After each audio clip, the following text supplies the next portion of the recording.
Bienvenue les amis dans cette nouvelle vidéo correspondant à la correction d'un exercice en algorithmique. Eh bien, aujourd'hui, nous allons ensemble traiter un exercice spécial en algorithmique parce qu'on va aujourd'hui voir les tableaux à 2 dimensions. Mais tout d'abord, si tu es nouveau sur la chaîne YouTube, n'hésite pas à mettre pause, à t'abonner, ça prend juste quelques secondes. Et si à la fin de la vidéo, tout ce que j'ai dit à l'intérieur t'a plu, t'a convaincu, n'hésite pas à partager la vidéo et à lâcher le petit pouce bleu. Et si tu as rencontré un problème, n'hésite pas à l'écrire au niveau des commentaires au niveau de cette vidéo. Bien. Alors, ceci étant dit, nous pouvons dès à présent débuter. Retrouvez l'intégralité de cet exercice sur le site pandacodeur.com. Donc, vous allez retrouver pas mal d'exercices en algorithmique, des fiches de TD comportant au moins 10 exercices. Et pour des fiches de TD, il y en a vraiment beaucoup de fiches de TD. Ok, là vous avez top secret. Bref, vous avez tellement d'exercices, matrice de top speed, matrice de Hankel, Queen Mary. Bref, vous avez tellement d'exercices. Et ce n'est pas qu'en algorithmique, vous avez des exercices en C++, en Java, en réseau, en C, en SQL, en HTML, en CSS, en cryptographie, en algorithmique complexité. Bref, vous avez pas mal d'exercices. Bien, alors, nous pouvons maintenant, aller au niveau de l'exercice. Alors, qu'est-ce que dit l'exercice du jour? L'exercice du jour nous dit que décrit un algorithme qui réalise la somme de 2 matrices. Alors, il faut comprendre qu'en algorithmique, des matrices en fait sont caractérisées comme des tableaux à 2 dimensions. Les tableaux à 1 dimension sont caractérisés comme des vecteurs. Donc là, c'est un tableau à 1 dimension qui est caractérisé comme un vecteur. Et là, c'est un tableau à 2 dimensions qui est caractérisé comme matrice. Alors, on se rappelle un peu des propriétés que l'on avait au niveau des tableaux. Un tableau, déjà, les éléments sont de même type. Ça veut dire que si ça, c'est un tableau d'entier, un de 5, on ne peut pas avoir une case avec un caractère à l'intérieur. Donc, on ne peut pas avoir ça, c'est proscrit. Dans un tableau, tous les éléments sont de même nature. Un tableau est homogène. Les éléments qui sont à l'intérieur du tableau sont homogènes. Donc, un tableau est homogène. La deuxième propriété qu'on avait au niveau des tableaux, c'est que la taille était fixe. Ça veut dire qu'on connaissait d'avance la taille d'un tableau. Dans ce cas ici, la taille du tableau, c'est n égale à 3. Et dans ce cas ici, étant donné que nous sommes dans une matrice n fois n, un tableau à 2 dimensions, la taille du tableau, c'est n fois n, donc 2 fois 2. Ok. Et on se rappelle aussi que au niveau des tableaux, les indices débutaient, en algorithmique bien sûr, les indices débutaient par 1. En langage C, dans d'autres langages de programmation, les indices de tableau commencent par 0. Je rappelle encore que l'algorithmique, c'est un pseudocode, ce n'est pas un langage de programmation. L'algorithmique, c'est un pseudocode. Bien. Alors, revenons sur les matrices. On s'attaque plus sur les matrices aujourd'hui, donc sur les matrices. Dans une matrice, on a ligne-colonne. Donc, ici, c'est la ligne et là, c'est la colonne. Alors, ça sous-entend que lorsque l'on va déclarer le tableau à 2 dimensions, on doit tenir compte de la taille de la ligne et de la taille de la colonne. Ici, on constate que ça, c'est la taille de la ligne et ça, c'est la taille de la colonne. Donc, quand on dit une matrice n fois n, ou une matrice, dans ce cas, c'est 2 fois 2, ça veut dire qu'on a 2 lignes, 3 colonnes. 2 lignes, 2 colonnes, pardon. Si on dit maintenant une matrice 2 fois 3, ça veut dire qu'on a 2 lignes, 3 colonnes. Donc, il faut comprendre ce concept-là. Très bien. Si cet aspect visuel des matrices et des vecteurs est acquise, on peut maintenant essayer de passer à la résolution de l'algorithme. Alors, algorithme somme matricielle. Point virgule. Alors, comme j'ai dit tantôt, étant donné que dans ce cas-ci, on va vraiment se travailler avec des matrices carrées, c'est-à-dire qu'on va la taille de la ligne, c'est la même que la colonne, ok. Donc du coup, on va définir juste une seule constante, n égale à 100. Alors, si dans un autre exercice, on vous précise que la taille de la ligne est différente de la taille de la colonne, vous allez déclarer 2 constantes, une pour la ligne et une pour la colonne. Bien. Alors, on continue. On se rappelle que en algorithmique, on a 5 types 5 grands types primitifs. On a les entiers, on a les réels, on a les chaînes de caractères, on a les caractères, on a les booléens. Mais on n'a pas le type tableau. Donc le type tableau n'existe pas. Donc du coup, il faut créer ce type tableau. Donc au début, le type tableau n'existe pas. Il faut créer ce type. Donc du coup, on va le faire ici en faisant avec le mot-clé type. On va l'appeler mat parce que c'est une matrice en fait. Mat réel égale à tableau. Donc ça, c'est le mot-clé pour créer un tableau. Tableau 2 points, grand N. Ensuite, 1, 2 points, 2 points, grand N. Crochet de réel. Alors, explication. Ici, ce sont les bornes du premier tableau. C'est la dimension du premier tableau. Ça, c'est la dimension... Pardon, alors qu'est-ce que je dis? Voilà. Ça, c'est la dimension de la ligne de notre tableau, de notre matrice. Je vais maintenant appeler ça matrice.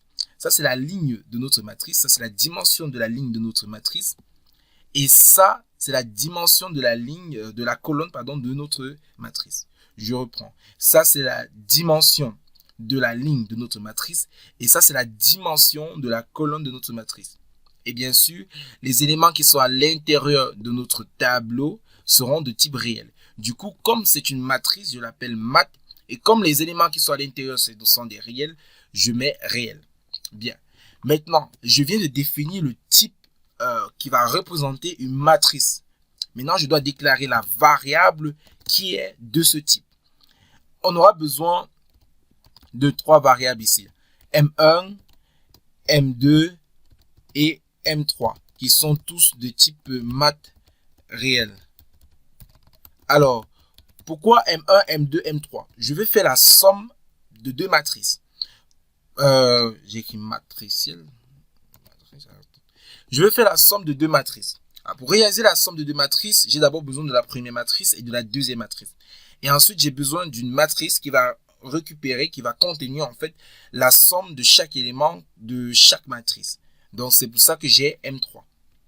Bien, je peux faire mon début. Ok, j'ai oublié encore un truc ici. Lorsque nous travaillons sur des tableaux à 2 dimensions, nous avons généralement besoin de 2 itérateurs, de 2 variables. Une variable pour parcourir la ligne et une variable pour parcourir la colonne. Donc du coup, nous aurons besoin ici de 2 itérateurs qui sont des entiers I et J. 2 points des entiers. Bien. Maintenant, on peut débuter. Je vais dire début, écrit, ok, point virgule, entrer les éléments de votre première matrice. Ok. Alors, comme j'ai dit tantôt, on va utiliser 2 boucles pour, c'est-à-dire 2 itérateurs. On va dire pour I de 1 à N fait. Ça, c'est la boucle qui va parcourir la ligne. Maintenant, on va dire pour J de 1 à N fait. Ça, c'est la boucle qui va parcourir la colonne. Et on va juste dire lire M1 de IJ. Ok. Point virgule. Je ferme fin pour. Explication. Alors, la première boucle, lorsque I aura la valeur 1, on va entrer ici à l'intérieur et on va terminer l'exécution de cette boucle. Donc, on va bloquer la ligne et remplir la colonne. Bon, quand on va exécuter, je vais prendre un exemple et exécuter. Et vous allez clairement voir ce concept. Je bloque la ligne, je remplis les colonnes. Ok. Donc, tout ce bloc d'instruction me permet d'avoir les éléments de la première matrice. Maintenant, il me faut les éléments de la deuxième matrice. Donc, les éléments de la deuxième matrice. Alors, je remplace juste M1 ici par M2, tout simplement. Maintenant, comment faire la somme? Eh bien, la somme, j'aurai toujours aussi besoin de 2 boucles pour. Mais à l'intérieur ici, je ne veux plus lire. Je ne veux plus récupérer les éléments dans le tableau. Je vais plutôt faire la somme des éléments dans le tableau. Donc, je vais faire pour M3 de IJ. Reçoit tout simplement. Reçoit M1 de IJ. plus M de IJ. Ok, point virgule. Et à partir de là, je viens de faire la somme. Maintenant, lorsque l'on finit de faire la somme, bah, il faut afficher. Et bien, pour afficher, j'ai juste toujours à utiliser deux boucles pour. Et je dis ici, affichage de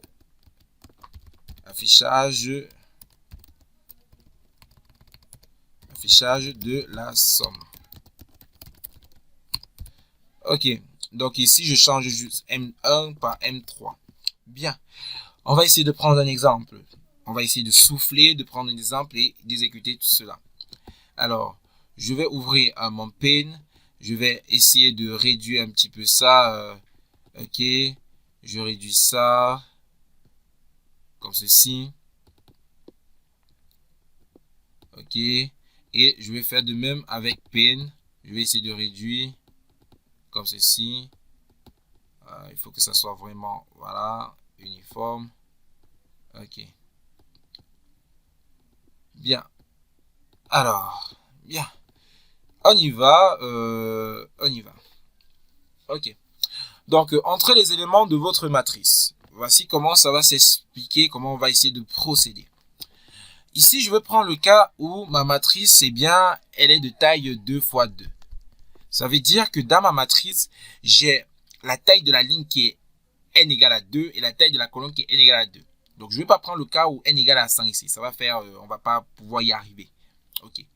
Donc, essentiellement, je vais prendre le cas où n égale à 2. Bien.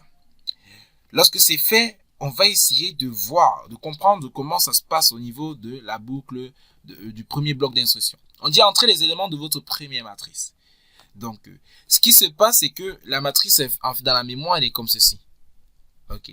Ici, j'ai 1, j'ai 2, 1 et 2. C'est bon. Donc, ici, c'est la ligne. Et ici, c'est la colonne. Vous voyez un peu. Ici, c'est la colonne. Bien. Alors, on y va. Quand on dit pour i de 1, ça veut dire que i vaut 1. I vaut 1. On sait que dans la boucle pour, on a trois instructions qui sont cachées à l'intérieur. On a l'initialisation, le test et l'incrémentation. Lorsqu'on initialise, ça veut dire que lorsque vous voyez ça pour i de 1, c'est l'initialisation. Ça veut dire que i vaut 1. Maintenant, on teste la condition, c'est quoi? Est-ce que i est inférieur ou égal à n? Oui, i est inférieur ou égal à n. Du coup, j'entre dans la boucle qui est à l'intérieur, la boucle pour j. Dans la boucle pour j, j prend la valeur 1. Quand on dit pour j de 1, j prend la valeur 1. Et quand j prend la valeur 1, qu'est-ce qu'on dit? Lis M1 de ij. Ça, c'est la matrice M1. Lis M1 de ij. Alors, M1 de ij, ça veut dire quoi? Ça veut dire que lis M1, i vaut quoi? I vaut 1. J vaut quoi? J vaut 1. Ça veut dire que je dois lier la case, l'utilisateur doit entrer une valeur dans la case d'indice, où la ligne c'est 1 et la colonne c'est 1. Et voici la case en question. La voici. Et ici à l'intérieur, l'utilisateur entre sa valeur 6,5. Je rappelle que c'est un tableau de réel. S'il entre un entier, un réel, ça ne dérange pas. Mais s'il entre un caractère, c'est un problème. Bien. Lorsque je suis ici, vous voyez que je dois terminer toutes les instructions de la boucle pour J avant de revenir au niveau de la boucle pour I. Donc du coup, J va passer à 2 et je vais entrer M1 de 1, 2. Donc du coup, la case qui est ici. Et ici à l'intérieur, j'entre même 5. Ok. Là, vous comprenez le principe que je disais, le principe dont j'étais en train d'énoncer. Je bloque la ligne comme ceci et je viens remplir les colonnes. Je bloque la ligne, i est égal à 1, et je viens remplir chaque colonne, chaque case des colonnes. Donc, je me bloque sur la ligne et je remplis les colonnes. C'est comme ça que ça fonctionne. Je bloque la ligne, je remplis les colonnes. Ensuite, quand i va avoir la valeur 2, je bloque cette ligne, ok, et je remplis les colonnes. Donc, c'est un petit peu ça c'est un peu comme ça que fonctionnent les matrices. Maintenant, on va s'intéresser maintenant sur la somme. Comment ça se passe au niveau de la somme? Alors, je suppose que j'ai entré tous les éléments de ma matrice. J'ai par exemple ici 4, 4 et demi, 6, 7. Et ici, j'ai 0, j'ai 3 et demi, j'ai 6, j'ai 1. Ok. Bien. Alors, ça c'est la matrice M1, ça c'est la matrice M2. Et on a la matrice M3 qui est le résultat de l'addition entre les deux matrices. Ok, voici comment ça va fonctionner. En fait, chaque matrice est indexée. Une propriété du tableau, c'est que chaque élément du tableau est indexé. Bah, c'est pour ça que vous voyez ici, on met les IJ, tout ça là, c'est parce que l'accès à un tableau est indexable en fait. L'accès à un tableau se fait par index. Ok. Donc du coup, si je veux accéder à un élément du tableau, je dois préciser les indices de la case en question. Ici, qu'est-ce qui se passe? Ici, on va accéder aux mêmes indices au même moment lorsqu'on va vouloir faire la somme entre les éléments du tableau. Donc en gros, on va faire la somme entre 4 à l'indice 1,1 et 0 à l'indice 1,1. La somme de ça va venir se placer à l'indice 1,1 de la matrice M3, donc ça va faire 4. Donc c'est un petit peu ça. Même chose, on va faire, parce qu'il faut toujours comprendre qu'on bloque la ligne ici, on bloque la ligne ici, on bloque la ligne ici, et on fait la somme des différents éléments de cette ligne au niveau de la colonne. Donc, je viens maintenant ici, je vais faire 4,5, ok, plus, j'utilise ça ici, là, plus 3,5, ok, l'addition, je viens mettre ici, ça va donner 8, je crois, 8, oui, ça va donner 8. Donc, j'espère que vous comprenez un peu. Donc, je bloque la ligne, je prends chaque colonne de chaque matrice et je viens, je somme, je mets maintenant dans la matrice résultante au niveau des mêmes indices. C'est ça, en fait, les matrices. Ensuite, j'ai 12, ensuite, j'ai 8. Tout simplement. Eh bien, les amis, c'est vrai que la vidéo était assez longue, mais il fallait vraiment cela pour vraiment expliquer chaque concept des matrices des tableaux à deux dimensions. Bah, si vous avez aimé cette vidéo, n'hésitez pas à vous abonner, à partager le contenu de cette vidéo. Et on se retrouve pour une prochaine vidéo. À très bientôt les amis, c'était tout pour cette vidéo.